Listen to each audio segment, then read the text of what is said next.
Hello students, कैसे हुए आप सब। उम्मीद करता हूं अच्छे से पढ़ रहे होंगे। हमने अभी latest tangent and normal cover किया है। अब हम नेक्स्ट टॉपिक पर जाएंगे, Rolle's theorem. Application of derivative है बेसिकली सभी टॉपिक्स की अगर हम बात करें तो उसी के ये सब पार्ट्स हैं। तो ये है रोल्स थ्योरम। देखिए ROLLE'(S) रोल्स थ्योरम। पहले इसका डेफिनेशन लिखिए, फिर मैं समझाता हूं। लिखिए भाई, if a function fx is continuous on an interval a to b close bracket, if function fx is continuous on an interval a to b close bracket and is differentiable in this interval, and further fa is equal to fb, and further fa is equal to fb, then there exists at least one point x equal to c in the interval this such that f dash c equals 0, such that f dash c is equal to 0। और जो c है basically हम कह रहे हैं c lies between a to b, at least one c।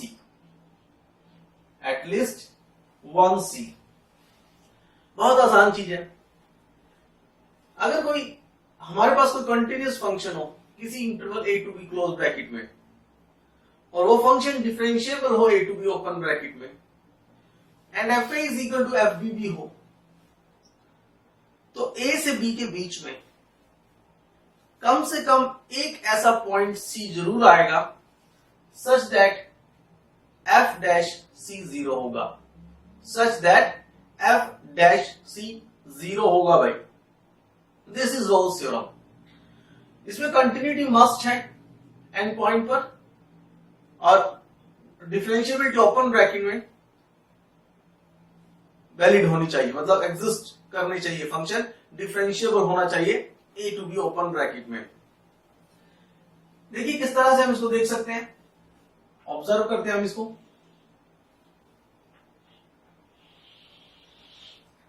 देखिए ध्यान से, जैसे कोई फंक्शन है a से b के बीच में कंटिन्यूअस, ये पॉइंट है, मतलब यहां पर x a है, यहां पर b है, और यहां पर f a and f b equal है। ये a पॉइंट है, x इक्वल टू a, ये b पॉइंट है, ये हाइट f a है क्योंकि function y equal to fx के लिए ड्रॉ करेंगे, और ये है f b, और दोनों इक्वल हमने लिया है। ठीक है जी। a से b के बीच में फंक्शन कंटिन्यूअस है और ओपन ब्रैकेट में डिफरेंशिएबल है, ओपन ब्रैकेट में डिफरेंशिएबल है। तो अब देखिए आप, अगर कंटिन्यूअस है तो कंटिन्यूअस होने के लिए यहां से यहां तक हम ड्रॉ करेंगे, तो कंटिन्यूअस है तो ऐसा हो सकता है, कंटिन्यूअस तो हो सकता है ना कंटिन्यूअस, और कंटिन्यूअस टाइप तो बहुत सारी हो सकती है।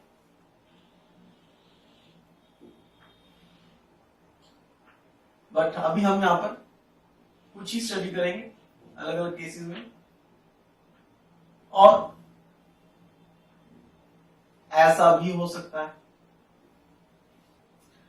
ये भी ए से बी के बीच में कंटिन्यूअस है, ये भी ए से बी के बीच में कंटिन्यूअस है, बट इस केस के अंदर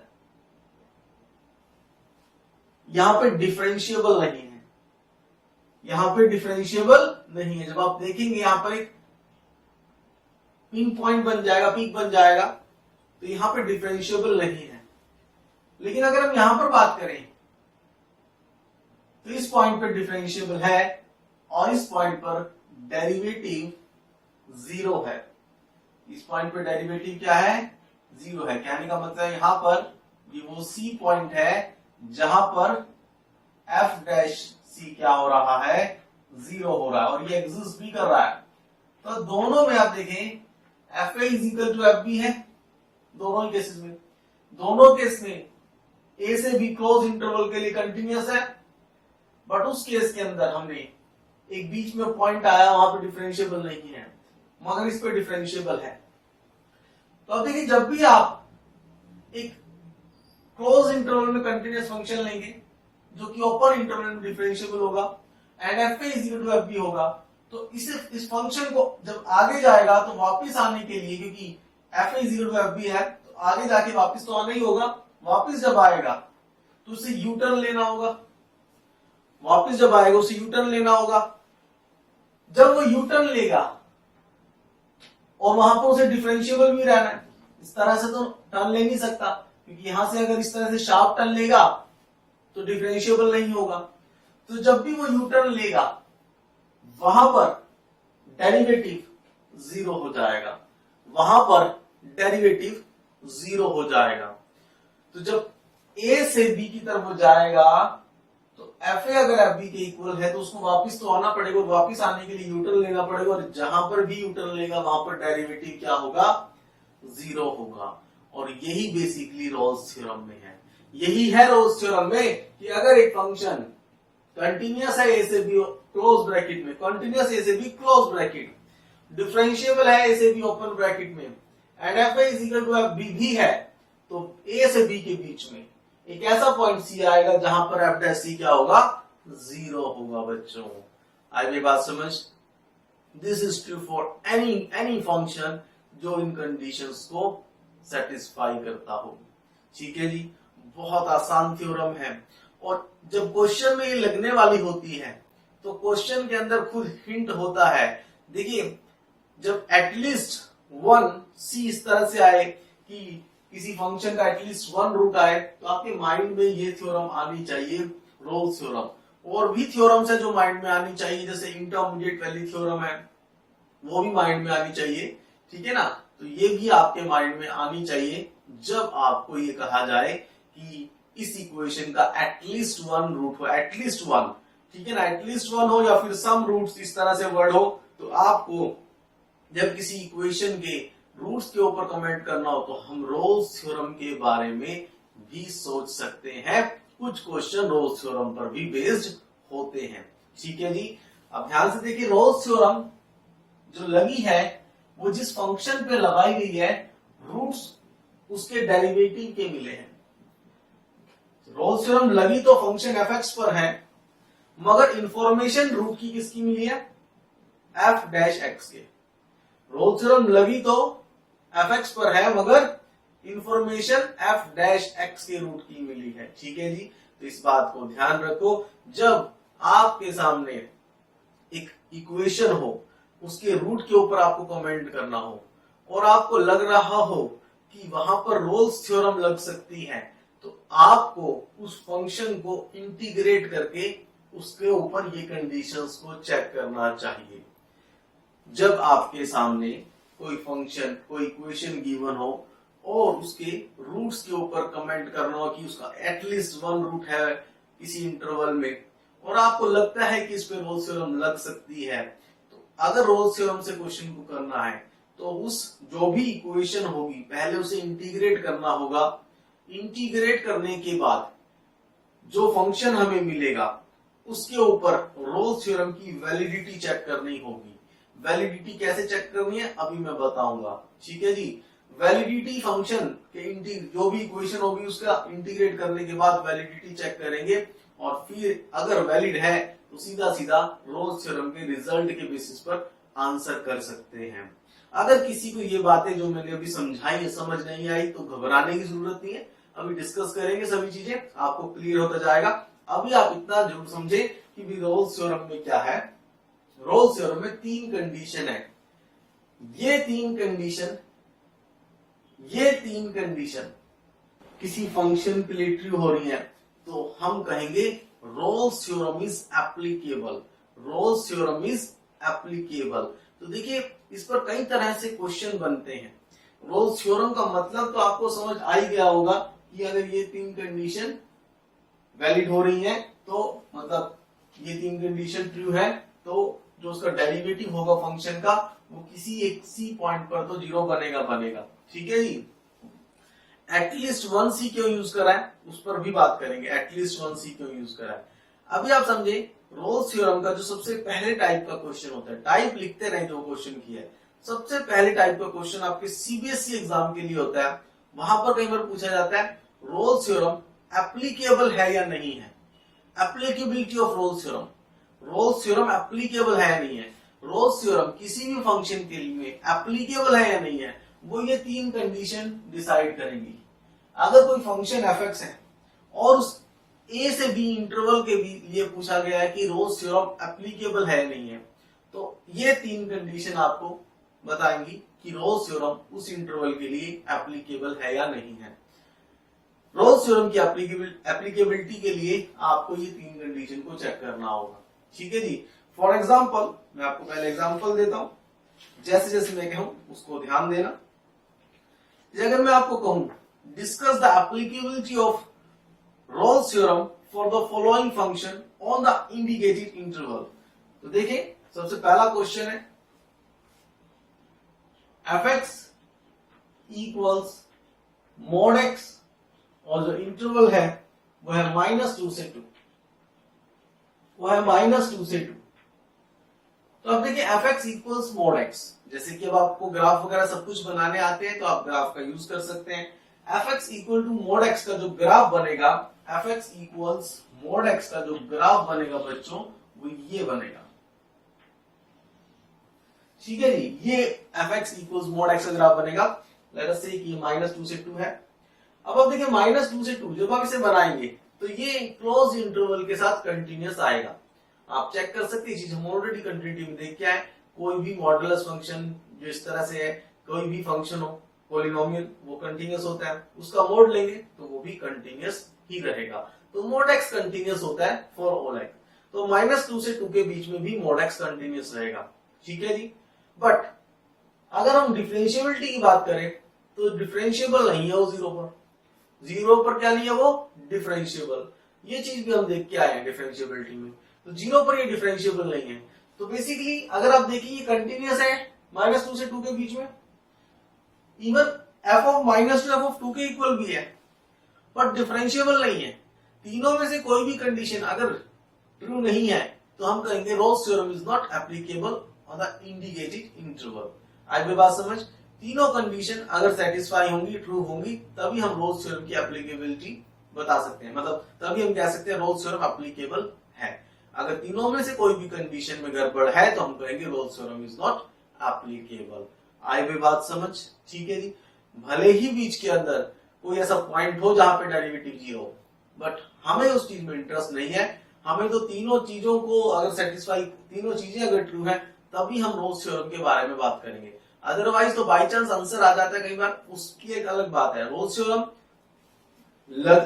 रूल के अकॉर्डिंग जब ये तीन कंडीशन सेटिस्फाई होंगी तभी हम रोल्स थ्योरम की बात करेंगे। ठीक है जी। तो तीनों के ट्रू होने के बाद ही रोल्स थ्योरम एप्लीकेबल होगी। एक क्वेश्चन बहुत आसान है, खुद से ट्राई कर लीजिए, फिर आगे बताता हूं मैं। एप्लीकेबिलिटी से रिलेटेड ही है। लिए ये फंक्शन है एफ एक्स और मुझे बताएं कि रोल्स थ्योरम एप्लीकेबल होगा या नहीं होगा। इंडिकेटेड इंटरवल की बात है।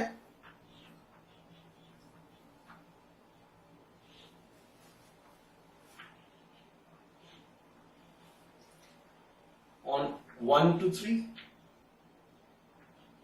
ठीक है जी। कोशिश करें फिर बात करते हैं। कोशिश क्या करना, कर ही देंगे आप लोग।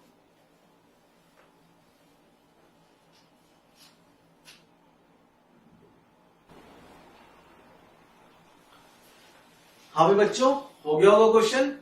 इस क्वेश्चन में भी रोल्स थ्योरम एप्लीकेबल नहीं आएगी। क्यों? क्योंकि फिर से वही डिफरेंशिएबिलिटी की बात आएगी। ये जो टर्म है मैंने 1 से 3 के लिए आपको दिया था। ठीक है जी।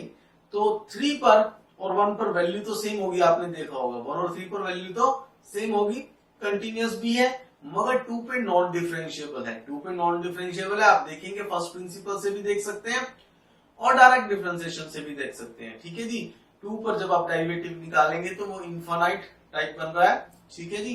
तो इसीलिए 2 पे नॉन डिफरेंशिएबल है, और नॉन डिफरेंशिएबल होने के कारण हम कह सकते हैं 1 से 3 के बीच में ओपन इंटरवल में इसको डिफरेंशिएबल नहीं है बेसिकली, तो हम ये कह सकते हैं उसके बेसिस पर कि रोल्स थ्योरम एप्लीकेबल नहीं होगा, ठीक है जी। तो एक ये टाइप का प्रॉब्लम था जहां पर रोल्स थ्योरम की एप्लीकेबिलिटी पर बेस्ड क्वेश्चन होता है, और ये जनरली सीबीएसई लेवल का क्वेश्चन है या फिर कोई एग्जाम कहीं पर बिट सेट वगैरह में इससे रिलेटेड पूछा जा सकता है, ठीक है ना। आगे आता है वेरिफिकेशन, कि verify the Rolle's theorem, verify the Rolle's theorem. तो रोल्स थ्योरम की वेरिफिकेशन में क्या होता है, रोल्स थ्योरम की वेरिफिकेशन के लिए सबसे पहले चीज रहती है एप्लीकेबिलिटी। आपको देखना होता है कि रोल्स थ्योरम एप्लीकेबल है या नहीं है। तो वेरिफिकेशन के दौरान सबसे पहला एप्लीकेबिलिटी चेक करेंगे, एप्लीकेबल अगर है तो वेरिफिकेशन करने के लिए आपको क्या करना है, आपको एफ डैश सी को 0 रखना है। आपको उस फंक्शन का डेरिवेटिव निकालना होगा और उसको 0 करना होगा, और वहां से आपको सी निकालना है, और जो सी आएगा आपको ये दिखाना है कि वो जो सी है वो ए से बी के बीच में लाई कर रहा है, वो सी ए से बी के बीच में लाई कर रहा है, ये आपको दिखाना होगा, ठीक है जी। एटलीस्ट 1 सी ए से बी के बीच में लाई कर रहा है। तो आपको यहाँ पर पहले तो एप्लीकेबिलिटी वेरिफिकेशन के लिए पहले तो एप्लीकेबिलिटी देखनी है, उसके बाद आपको सी का वैल्यू निकालना है और दिखाना है कि सी ए से बी के बीच में लाई कर रहा है, और वो करेगा। और जब सी ए से बी के बीच में लाई कर गया, आप आगे जस्ट ये लिखेंगे hence Rolle's theorem is verified, hence Rolle's theorem is verified. तो देखिए अभी ध्यान से, verify Rolle's theorem for the function fx, for the function fx, this, for the function fx, this on the interval 1 to 3, on the interval 1 to 3 close bracket, ठीक है जी। तो मैंने आपको क्या कहा, सबसे पहले आप एप्लीकेबिलिटी की बात करेंगे, ठीक है जी। और एप्लीकेबिलिटी यहां पर क्या है, सबसे पहले आप ये दिखा दें कि पॉलिनोमियल है, स्टेप 1 पॉलिनोमियल है। पॉलिनोमियल जो होता है वो अपने इंटरवल में कंटिन्यूअस, मतलब ऑल रियल एक्स के लिए कंटिन्यूअस भी होता है, डिफरेंशिएबल भी होता है। तो ठीक है भाई, कंटिन्यूअस भी होगा, डिफरेंशिएबल भी होगा, इतना लिखना ही काफी है, उसको शो नहीं करना, इतना लिखना ही काफी है। वो चीज कैसे, आपको उसके शो करने पे नहीं जाना, आपको जस्ट लिखना है we know polynomial functions are continuous in their domain, ठीक है ना, are continuous in their domain as well as differentiable, ठीक है जी। तो continuous function are polynomial function are continuous as well as differentiable in their domain। तो पहले दो जो कंडीशंस थी वो आप सीधा सीधा इस स्टेटमेंट के थ्रू लिख सकते हैं, ठीक है जी। फिर अगली चीज आएगी थर्ड कंडीशन। थर्ड कंडीशन के लिए आप F1 इक्वल टू F3 निकाल के देखेंगे। F1 जब आप निकालेंगे तो F1 आएगा 1 minus 6 plus 11 minus 6, 1 minus 6 plus 11 minus 6, ये तो 0 ही आ गया। ऐसे ही f(3) निकालेंगे, f(3) is 27 minus 54 plus 33 minus 6, और ये भी 0 आ जाएगा। तो क्लियरली F1 एंड F3 0 आ गए, इसका मतलब वो इक्वल है। तीनों कंडीशन जब ट्रू है तो आप लिखेंगे Rolle's theorem is applicable, Rolle's theorem is applicable. Now let us verify it, let us verify it. Verification के लिए आप लिखेंगे सब्स्टिट्यूट या take f dash c is equal to 0 and find c। f dash c के लिए इसका derivative लेंगे भाई, f डैश c को 0 करेंगे, f डैश c को 0 करने से आया 3c square minus 12 c plus 11 equal to 0, ठीक है बच्चों। यहां से आपको c का वैल्यू मिल जाएगा, ठीक है भाई। c का वैल्यू क्या आएगा, यहां से देखें ध्यान से, c is equal to 12 plus minus 12 plus minus 144 minus 12 into 11 over 6।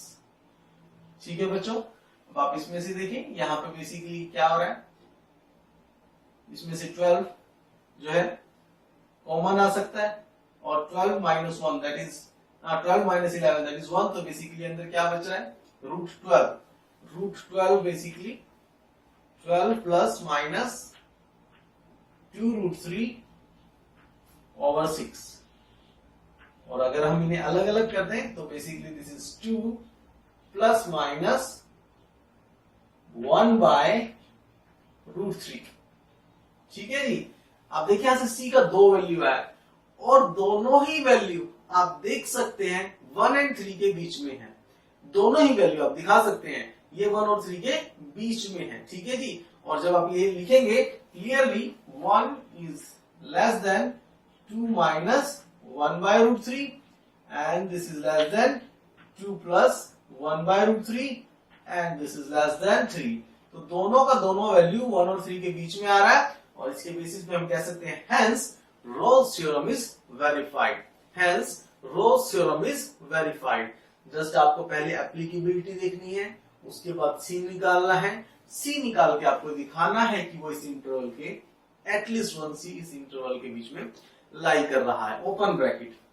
ठीक है ना, ओपन ब्रैकेट में 1 से 3 ओपन ब्रैकेट में आपको कंफर्म करना है उस चीज को। ठीक है बच्चों, क्लियर है। इस पर बेस में आपको एक दो क्वेश्चन दे रहा हूं, जल्दी से खत्म कीजिए उन्हें। लेकिन verify the Rolle's theorem for the function, verify the Rolle's theorem for the function fx equals log of x square plus ab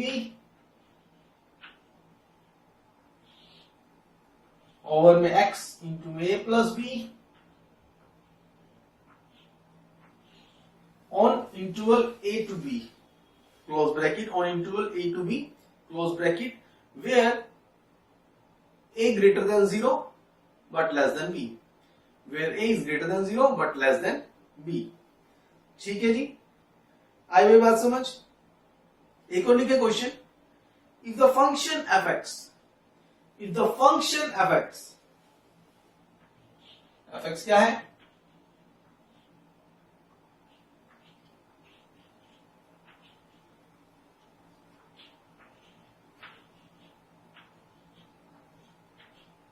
if the function fx, this is fx, satisfies the hypothesis of Rolle's theorem, satisfies the hypothesis of Rolle's theorem, find the values of a and b, find the values of a and b। ठीक है बच्चों, बहुत आसान question है। इसमें ये basically roles theorem यहाँ पर एप्लीकेबल है। ठीक है जी, ये बोला गया है, तो हमें यहाँ पर ए और बी का वैल्यू बताना है। ठीक है बच्चों, कोशिश करें, दोनों क्वेश्चन बहुत आसान है, आपसे हो जाएंगे, फिर बात करते हैं।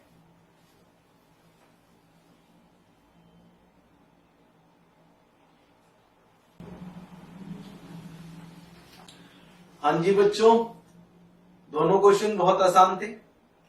पहले पार्ट में जो सी का वैल्यू आया वो रूट ए बी आया होगा, और वो रूट ए बी ए और बी के बीच में लाई करेगा, क्योंकि वो ज्योमेट्रिक मीन है और वो नंबर्स के बीच में लाई करता है। तो पहले पार्ट में सी का वैल्यू रूट ए बी आया होगा, और हम जानते हैं रूट ए बी इसके बीच में लाई करेगा। तो ये दिखाते ही आप लिख सकते हैं कि hence Rolle's theorem is verified. ठीक है जी, hence Rolle's theorem is verified. C का 2 वैल्यू आया होगा, एक वैल्यू रिजेक्ट हो गया होगा। ठीक है जी, एक वैल्यू रिजेक्ट हो गया होगा। चलिए आगे लिखे। आगे जो क्वेश्चन था उसमें क्या था कि रोल्स थ्योरम एक तरह से जो है वहां पर एप्लीकेबल है, सेटिस्फाइड मतलब एप्लीकेबल है। अब वो पॉलिनोमियल है, पॉलिनोमियल है तो सीधी सी बात है वो कंटिन्यूअस डिफरेंशिएबल होगा ही होगा। तो रोल्स थ्योरम की एप्लीकेबिलिटी अगर वहां पर है तो तीसरी कंडीशन भी सेटिस्फाई होगी, और जब आप तीसरी कंडीशन लगाएंगे तो तीसरी कंडीशन जब आप लगाएंगे तो F1 इजिकल टू F3 लगाएंगे, और F1 इजिकल टू F3 जब आप लगाएंगे तो वहां से A का वैल्यू निकल आएगा। A का वैल्यू निकल के आएगा 11, B नहीं निकल के आएगा। ठीक है ना, तो B मतलब कुछ भी हो, B कोई भी रियल नंबर, कोई भी रियल नंबर हो, B रोल्स थ्योरम हमेशा एप्लीकेबल रहेगी। F1 इजिकल टू F3 लगाने के बाद A11 आ जाएगा। ठीक है भाई, तो A11 B is any real, B is any real. ठीक है बच्चों, आगे बात करते हैं। देखिए आगे चलेंगे, उससे पहले मैं आपको दिखाता हूं मैंने एटलीस्ट 1C क्यों कहा। एटलीस्ट 1C मैंने क्यों कहा, देखिए ध्यान से। देखिए रोल्स थ्योरम में मैंने कहा एटलीस्ट 1C,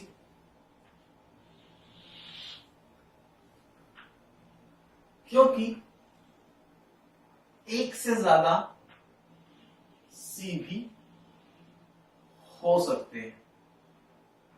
देखिए ध्यान से, ये मैंने एक कंटिन्यूअस डिफरेंशिएबल फंक्शन लिया a से b, f is equal to F B assume कर लिया। तो आप देखिए बीच में तीन ऐसे पॉइंट्स आए हैं जहां पे डेरिवेटिव 0 है। ठीक है जी, तो एटलीस्ट 1C क्यों, क्योंकि आगे जाकर उसको पीछे आना तो है ही। अब वो एक बार में यहां आएगा या फिर कई बार लगाएगा, मतलब एक बार में यहां तक पहुंचेगा या फिर वो कई टर्न लगाएगा, वो एक अलग बात है। मगर आगे जाके एक बार तो उसको यू टर्न लेना ही होगा। तो एक C तो आएगा ही आएगा, एक से ज्यादा C बेशक आ जाए। ठीक है जी, तो रोल्स थ्योरम में एटलीस्ट 1C किस लिए आता है कि यहां पर आप देख सकते हैं एक से ज्यादा भी C हो सकते हैं। क्लियर है बच्चों, चलिए आगे लिखे। देखिए भाई, चलिए भाई आगे देखिए भाई। अब देखिए रोल्स थ्योरम की एप्लीकेशन देखें। If y equal to fx be a polynomial of degree n, if y equal to fx be a polynomial of degree n, if fx equal to 0 has m real roots, if fx equal to 0 has m real roots, obviously जो n होगा वो m से बड़ा होगा। हमने क्या माना है, if y equal to fx be a polynomial of degree n and fx equal to 0 has m real roots, तो जो नंबर ऑफ रियल रूट्स होंगे obviously डिग्री के इक्वल या उससे कम ही होंगे। then f dash x equal to 0 must have at least m minus 1 real roots, at least m minus 1 real roots, at least m minus 1 real roots। तो ध्यान से देखिए, बिल्कुल आसान चीज है। देखिए अगर कोई पॉलिनोमियल है जिसकी डिग्री n है, वो एक अलग बात है, अभी हम डिग्री पे कंसंट्रेट नहीं करेंगे, अभी हम रूट्स पे कंसंट्रेट करेंगे। fx इक्वल टू 0 के m रूट्स हैं, fx इक्वल टू 0 के m रूट्स हैं। तो m रूट्स हैं तो मान लेते हैं जैसे 3 रूट हैं,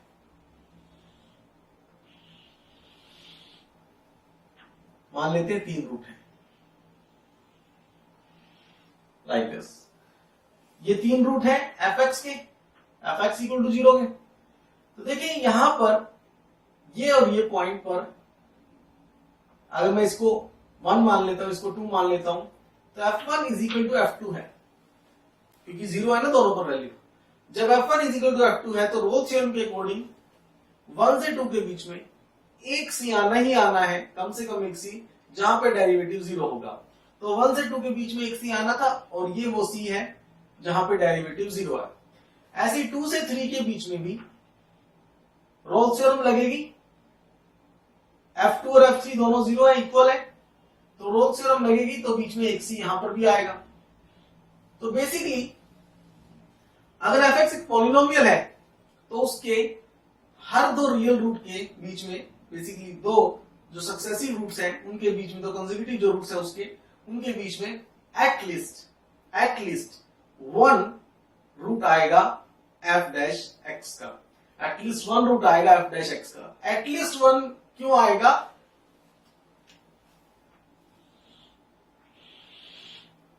एटलीस्ट क्यों आएगा, क्योंकि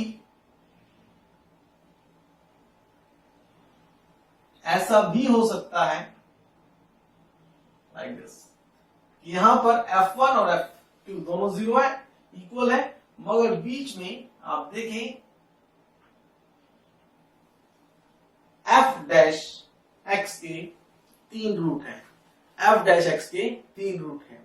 तो कहने का मतलब है अगर कोई हमारे पास पॉलिनोमियल इक्वेशन है, अगर हमारे पास कोई पॉलिनोमियल इक्वेशन है, उसके हर दो रियल रूट के बीच में उसके डेरिवेटिव का कम से कम एक रियल रूट आएगा, हर दो जो सक्सेसिव रूट्स हैं उनके बीच में एक कम से कम एक डेरिवेटिव का रियल रूट आएगा। तो इन दोनों के बीच में एक होगा, ऐसे अगले दोनों के बीच में एक होगा। तो ऐसे ही अगर हमारे पास m रूट्स हुए fx के, तो डेरिवेटिव के कम से कम कितने रूट होंगे, m-1। कितने रूट होंगे, m-1। जैसे 3 के बीच में कम से कम 2 आएंगे, कम से कम मैं क्यों कह रहा हूं कि ज्यादा भी हो सकते हैं, ठीक है ना। 3 के बीच में कम से कम 2 रियल रूट आएंगे, ऐसे ही m के बीच में कम से कम m-1 रियल रूट आएंगे। तो ये बेसिकली एक एप्लीकेशन है रोल्स थ्योरम की, जो हमने अभी पॉलिनोमियल्स के लिए देखी है, मगर ये हर उस फंक्शन के लिए वैलिड है जहां पर भी रोल्स थ्योरम लगेगी। जहां पर भी रोल्स थ्योरम एप्लीकेबल है, ये हर उस तरह के फंक्शन के लिए वैलिड थ्योरम है, ठीक है जी। तो अगर कोई पॉलिनोमियल नहीं भी है और कोई इक्वेशन है fx = 0 के, तो जो उसके 2 रियल रूट होंगे उनके बीच में उनके डेरिवेटिव का कम से कम एक रियल रूट आएगा, कम से कम एक रियल रूट आएगा। आई हुई बात समझ, क्लियर है? आगे समझे भी, ठीक है। क्वेश्चन कई बार क्या होता है, कई बार क्वेश्चन में क्या मेंशन होता है, मेंशन होता है कि this equation has at least 1 real root in given interval. वो इंटरवल गिवन होता है, तो जब ऐसे गिवन इंटरवल होता है, एटलीस्ट 1 रूट होता है, तो वहां पर एक चीज तो होती है कि वहां पर इंटरमीडिएट वैल्यू थ्योरम लगे, जो हम कंटिन्यूटी वगैरह में देख के आए हैं, ठीक है जी। एक चीज है वहां पर इंटरमीडिएट वैल्यू थ्योरम लगे। अगर इंटरमीडिएट वैल्यू थ्योरम आपको हेल्प नहीं कर रही, तो आपको सोचना चाहिए वहां पर रोल्स थ्योरम के भी बारे में, ठीक है जी। वहां पर आपको रोल्स थ्योरम के बारे में सोचना चाहिए। टेक्निक और भी हो सकती है, लेकिन वहां पर आपको रोल्स थ्योरम के बारे में भी सोचना चाहिए। आपको देखना चाहिए क्या कहीं ऐसा तो नहीं कि वहां पर रोल्स थ्योरम लग जाए। बट अगर आपसे किसी इक्वेशन के रूट के ऊपर कमेंट करना है किसी इंटरवल में, और आप सोच रहे हैं कि आपको रोल्स थ्योरम लगानी है, तो रोल्स थ्योरम की वेरिफिकेशन, रोल्स थ्योरम की एप्लीकेबिलिटी जिस फंक्शन के लिए होती है, रूट्स उसके डेरिवेटिव की मतलब रूट्स जो होते हैं उसके डेरिवेटिव के निकलते हैं। कहने का मतलब यह है कि अगर आप किसी फंक्शन में रोल्स थ्योरम के थ्रू क्वेश्चन को करना चाहते हैं, रूट से रिलेटेड क्वेश्चन को, तो जो भी वहां पर इक्वेशन होगी, सबसे पहले आपको उसका इंटीग्रल निकालना होगा। सबसे पहले आपको उसका इंटीग्रल निकालना होगा, क्योंकि रोल्स थ्योरम जिस फंक्शन में एप्लीकेबल है, रूट्स वो उसके डेरिवेटिव के बताते हैं, रूट्स वो उसके डेरिवेटिव के बताते हैं। जब हम fx के ऊपर रोल्स थ्योरम की एप्लीकेबिलिटी देखते हैं, तो रूट किसका निकलता है, f-x का, ठीक है जी। तो हमें यहाँ पर ये सोचना है, जब रोल्स थ्योरम लगानी है और जिस इक्वेशन में हम रोल्स थ्योरम लगाना चाहते हैं, हमें पहले उसे इंटीग्रेट कर देना चाहिए। वहां पर रोल्स थ्योरम की एप्लीकेबिलिटी को चेक करो और फिर रोल्स थ्योरम के बेसिस पे उसके जो डेरिवेटिव है, बेसिकली जो गिवन इक्वेशन है, उसके रूट्स के ऊपर आप कमेंट कर सकते हैं। अभी जो मैंने आपको बताया, हो सकता है कुछ कंफ्यूजन रहे, बट जो मैं क्वेश्चन करवाऊंगा उसके बाद आपकी सभी तरह की कंफ्यूजन दूर हो जाएगी। लिखिए भाई क्वेश्चन, लिखिए question. if 2a plus 3b plus 6c is equal to 0, then prove that the equation ax square plus bx plus c equal to 0 would have at least one root in 0 to 1 open bracket, would have at least one root in 0 to 1 open bracket where a b c are real। ठीक है जी, question ध्यान से पढ़ो, फिर मैं समझाता हूं, ध्यान से पढ़ लीजिए एक बार। तो अब देखिए आपने इसमें जो पढ़ा है उसमें देखिए एटलीस्ट 1 है, यहाँ पर एटलीस्ट 1 या कुछ और लैंग्वेज भी हो सकती है, मगर रूट्स के बारे में इस तरह से इंफॉर्मेशन जब आपको पूछा जाए, तो आपको वहां पर इंटरमीडिएट वैल्यू थ्योरम के बारे में भी सोचना चाहिए। क्वेश्चन हो जाए उससे बहुत अच्छा है, नहीं हो रहा तो आपको रोल्स थ्योरम के बारे में भी सोचना चाहिए। जरूरी नहीं कि रोल्स थ्योरम से भी हो जाए, हो सकता है कोई और टेक्निक हो, मगर क्वेश्चन देने वाले की कुछ डायरेक्शंस होती हैं, आपको उसे धीरे धीरे ट्रेस आउट करना होता है, ठीक है ना। तो अभी हम बात करते हैं रोल्स थ्योरम की। अगर हम इसमें सोचे कि रोल्स थ्योरम लगानी है, ठीक है ना, रोल्स थ्योरम अगर हम इसमें लगाएंगे तो रोल्स थ्योरम किसके रूट की इंफॉर्मेशन देती है? फंक्शन के डेरिवेटिव के रूट की इंफॉर्मेशन देती है। अगर हम इसको रोल्स थ्योरम से चेक करना चाहते हैं तो सबसे पहले जिस इक्वेशन के रूट्स के ऊपर हमें कमेंट करना है उसको इंटीग्रेट कर दो, उसको इंटीग्रेट कर दो। उसको इंटीग्रेट करेंगे तो हमारे पास जो एक फंक्शन आएगा एफ एक्स, वो क्या आएगा? वो आएगा a/3 x cube plus b/2 x square plus c x plus सम के। ये एक इंटीग्रल आया इसका, ठीक है जी। अब जो ये इंटीग्रल आया है ये अपने आप में एक पॉलिनोमियल है, और जो पॉलिनोमियल होता है वो कंटिन्यूअस और डिफरेंशिएबल होता है रियल एक्स के लिए, तो ये कंटिन्यूअस भी है, डिफरेंशिएबल भी है, ठीक है जी। और 1 से 3 इंटरवल है, 0 से 1 इंटरवल है, क्या है? 0 से 1 इंटरवल है। तो हम अब अगर रोल्स थ्योरम के बारे में सोचेंगे तो हम इंटरवल एंड पॉइंट्स के ऊपर वैल्यू चेक करते हैं। तो अगर हम f0 देखें, f0 ये निकल के आ रहा है, और जब आप f1 निकालेंगे, इस चीज को ध्यान में रखते हुए जब आप f1 निकालेंगे तो आप देखेंगे यहां पर भी k ही आएगा, उससे पहले की सारी टर्म 0 हो जाएगी। तो आप देखेंगे f0 और f1 दोनों बराबर आ जाएंगे, दोनों क्या आ जाएंगे? बराबर, इस कंडीशन के कारण, ठीक है जी। और जब f0 और f1 बराबर आ गए तो सीधी सी बात है, हेंस हम सीधा लिख सकते हैं, hence Rolle's theorem is applicable, hence Rolle's theorem is applicable, therefore there must exist some c, at least one c between 0 to 1 such that its derivative is equal to 0, और इसका डेरिवेटिव अपने आप में क्या है? ये इसका डेरिवेटिव है। तो देखो रोल्स थ्योरम ने इस क्वेश्चन को किया, मेहनत नहीं हुई है, बस ये सोचना था कि जिस इक्वेशन के रूट्स के बारे में हमें बताना है, हमें उसका पहले इंटीग्रेट करना है, और फिर हम इस फंक्शन के लिए रोल्स थ्योरम की एप्लीकेबिलिटी देखेंगे। जब एप्लीकेबल है तो हम सीधा कमेंट कर सकते हैं, यस, एप्लीकेबिलिटी के बाद हमने सीधा कमेंट कर दिया, एप्लीकेबल है तो देयरफॉर जो इसका डेरिवेटिव है वो 0 से 1 के बीच में कम से कम एक बार 0 जरूर बनेगा। आई भाई बात समझ क्लियर है? बहुत अच्छा क्वेश्चन है, और कॉन्सेप्ट जो मैंने आपको बताया इसको ध्यान रखो, आईआईटी में हर 1-2 साल के बाद इस पर बेस्ड क्वेश्चन आता रहता है। सोचना मुश्किल नहीं होता, मगर ये चीजें याद तो रखनी पड़ेगी। क्लियर है बच्चों? आई भाई बात समझ? चलिए अब मैं आपको 2-3 क्वेश्चन और दे रहा हूं, ट्राई करें, फिर बात करेंगे। लिखे late n belongs to natural, small n belongs to natural, if the value of c prescribed in the Rolle's theorem for the function, if the value of c prescribed in Rolle's theorem for the function fx, for the function fx,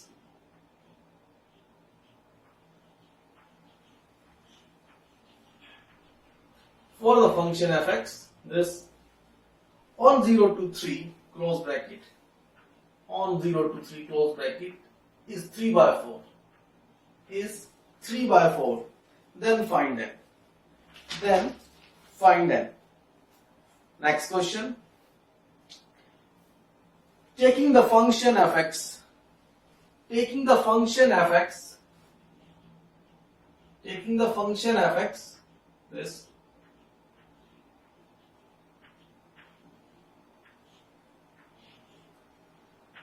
function fx, this prove that there is at least one value of x in 1 to 3 open bracket, there is at least one value of x in 1 to 3 open bracket which satisfies x ln x equals 3 minus x, ठीक है बच्चों? Next question, show that between, show that, चलिए अगला लिखे, ये नहीं, अगला लिखे, suppose the second derivative of f exists everywhere. Suppose the second derivative of f exists everywhere and fx1 is equal to fx2 is equal to fx3 equal to 0, such that fx1 is equal to fx2 is equal to fx3 is equal to 0, where x1 less than x2 less than x3. Show that f double dash c is equal to 0, for some number c with c lying this condition. ठीक है बच्चों, ये तीनों question जल्दी से try करें, फिर इनके बारे में बात करेंगे। बहुत आसान क्वेश्चन है, सबसे हो जाने चाहिए।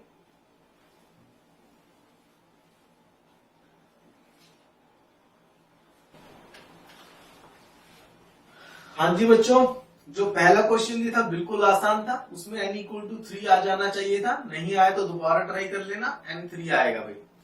जो सेकंड क्वेश्चन दिया था उसमें बोला गया था इस फंक्शन को कंसीडर करते हुए आपको कुछ पूछा गया था आगे, तो भाई ठीक है, सीधा उसमें आप देखिए यहाँ पर अब बात यही आती है कि हमें खुद से सोचना है कि यहाँ पर रोल्स थ्योरम लगेगी, ठीक है ना। तो ये ठीक ठाक लेवल के क्वेश्चन होते हैं कंपटीशन में, इस पर बेस हम कुछ एज्यूम कर सकते हैं, ठीक है जी।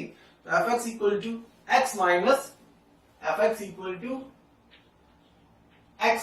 (3) इंटू ln x, यही था।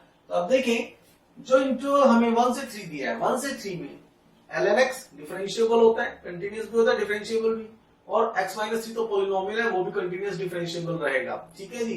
तो ये जो फंक्शन है कंटिन्यूअस डिफरेंशिएबल है, बिल्कुल है।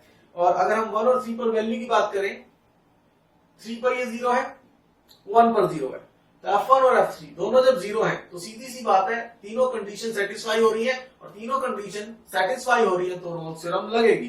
रोल्स थ्योरम यहाँ पर बेसिकली वैलिड है, ठीक है जी। तो रोल्स थ्योरम के according there exist at least one c such that f' क्या होगा, 0 होगा, ठीक है जी।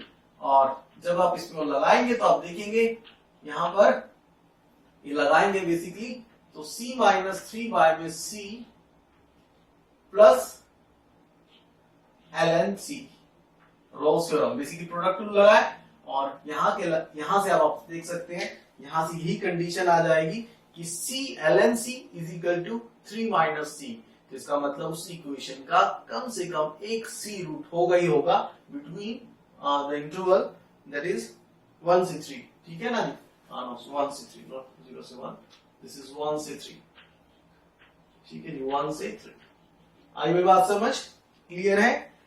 नेक्स्ट क्वेश्चन भी बिल्कुल आसान था, उसमें जो ये थ्योरम है वो कई बार लगाई जाएगी। जैसे सपोज दैट जो यहाँ पर बोला गया, suppose that the second derivative of f exists everywhere, fx1 fx2 and fx3 0 है। तो देखो भाई, अगर fx1 अब वो डिफरेंशिएबल है तो ऑब्वियसली कंटिन्यूअस तो होगा ही होगा, तो साथ में fx1 fx2 इक्वल है, तो रोल्स थ्योरम लग गई फंक्शन f पे, क्योंकि सेकंड डेरिवेटिव एग्जिस्ट कर रहा है, बोला है तो सेकंड कर रहा है तो फर्स्ट तो पहले करेगा, तो फर्स्ट डेरिवेटिव एग्जिस्ट कर रहा है, तो इसके बीच में इसके बेसिस पे हम कह सकते हैं कि f डैश सम अल्फा 0 आएगा, such that alpha is between x1 and x3, right, x2 Rolle's theorem से। ऐसे ही fx2 fx3 के इक्वल है, तो इसके बेसिस पे हम क्या कह सकते हैं कि बीच में कोई बीटा आएगा, रोल्स थ्योरम यहां पे भी लगेगी ना भाई, क्यों लगेगी उसका रीजन मैं कई बार दे चुका हूं, ठीक है जी। तो अब देखिए f डैश अल्फा और f डैश बीटा दोनों 0 हैं, ठीक है जी। और हमें बोला गया फंक्शन जो है वो सेकंड डेरिवेटिव उसका एग्जिस्ट कर रहा है, तो इसका मतलब एफ डैश एक्स का डेरिवेटिव एग्जिस्ट कर रहा है, तो मतलब एफ डैश एक्स, अगर फंक्शन लेता हूं एफ डैश एक्स, तो वो उसका जो डेरिवेटिव है एग्जिस्ट कर रहा है इस फंक्शन का। तो इसका अगर फंक्शन का डेरिवेटिव एग्जिस्ट कर रहा है तो सीधी सी बात है कंटिन्यूस तो हो गई भाई, तो ये कंटिन्यूस भी है और इसका डेरिवेटिव भी एग्जिस्ट कर रहा है, और साथ साथ F dash alpha and F dash beta दोनों इक्वल है, दोनों इक्वल है भाई। और दोनों इक्वल होने का मतलब कि अल्फा और बीटा के बीच में एक पॉइंट सी आएगा, सी या जो भी उन्होंने दिया सी दिया है, तो अल्फा और बीटा के बीच में एक पॉइंट सी आएगा सच दैट इसका डेरिवेटिव, इसका मतलब डबल डेरिवेटिव हो जाएगा, वो क्या होगा, 0 होगा। पहले रोल्स थ्योरम यहां लगी, फिर रोल्स थ्योरम यहां लगी, और फिर रोल्स थ्योरम उनके डेरिवेटिव पे लगी, ठीक है जी। और उसके बेसिस पर आ गया एफ डबल डैश सी 0, और अल्फा से बीटा के बीच में अगर सी लाई करेगा तो ऑटोमेटिकली वो x1 से बड़ा हो गया और x3 से छोटा हो गया। आई भाई बात समझ, बिल्कुल आसान है, कोई मुश्किल नहीं है। ये जो हमने रोल्स थ्योरम लगाई है मल्टीपल टाइम्स, बहुत सारे ऐसे क्वेश्चन होते हैं जहां पर रोल्स थ्योरम को मल्टीपल टाइम्स लगा के देखना होता है, कई बार इवन 4-4 बार लगाना पड़ सकता है, ठीक है बच्चों, समझ गए होंगे। चलिए अब मैं आपको क्वेश्चन दे रहा हूं घर के लिए, नोट कीजिए। Show that between any two roots of equation, show that between any two real roots of this equation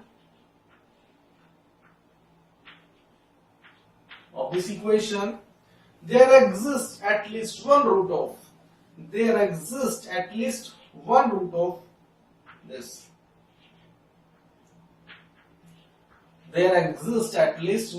this, ठीक है जी, there exists at least one root of this।